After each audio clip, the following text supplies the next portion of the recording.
Мен жастарға сенем деп Мағжан бабамыз айтқандай, еліміздің болашағы жастарға артар сенімі мол. Ендеше сол сенімді ақтап, еліміздің өркениетін өсіріп, өзге елдермен терезесі тең, керегесі кең дамыған өлкеге айналдыру біздің қолымызда. Әлем қолданып отырған әлеуметтік желінің шексіздігін пайдалана отырып, бос уақытты табыс табуға арнап, мен де өзімнің жеке кәсібімді бүгіннен бастадым. Еліміздің әл-ауқатын арттырып, табыс көзі арқылы дамыған ел қатарынан көріну үшін бастаған кәсібім туралы баяндап берейін. Ал ендеше кеттік. Мынау менің адал құс бөдене өсіретін фермам. Бөдене өсірумен айналысатын жұмыс орным. Мұнда 800-дей бөдене бар. Олардың тәулігіне бір рет жұмыртқалайды. Ал бөденені арнайы 2000 жұмыртқалы инкубаторға саламыз.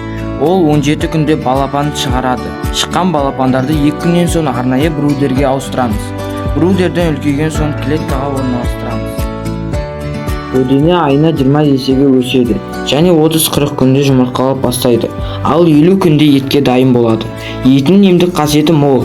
Әсіресе қант диабеті, асқазан аурулары, бауыр ауруларына сорпасы диеталық тағамға ішкен абзал. Бөдене еті мен жұмыртқасына сұраныс жоғары.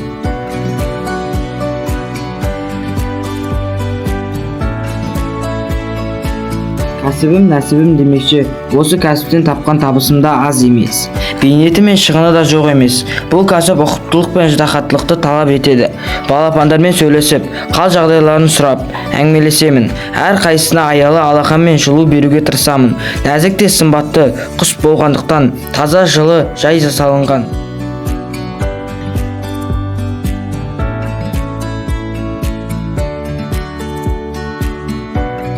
Адал азамат, адал еңбек, адал табыс ұстанымын ұстана отырып, әділетті Қазақстанның озық ойлы ұлт болашағы ретінде адал азаматы болу басты мақсатым. Талап еңбек терең ой, қанағат рахым ойлап қой. 5 асыл іс көнсеңіз, өсек өтірік мақтаншақ. Еріншек бекер мал шашпақ деп Абай атамыз айтқандай, 5 дұшпаннан қашық болып, 5 асыл істі басшылыққа алып, еңбек етіп талаптансам, толық адам болып қалыптасқаным деп білемін. Өзімді өзім басқаратын тұлғамын және соған лайық болуды ұстанамын.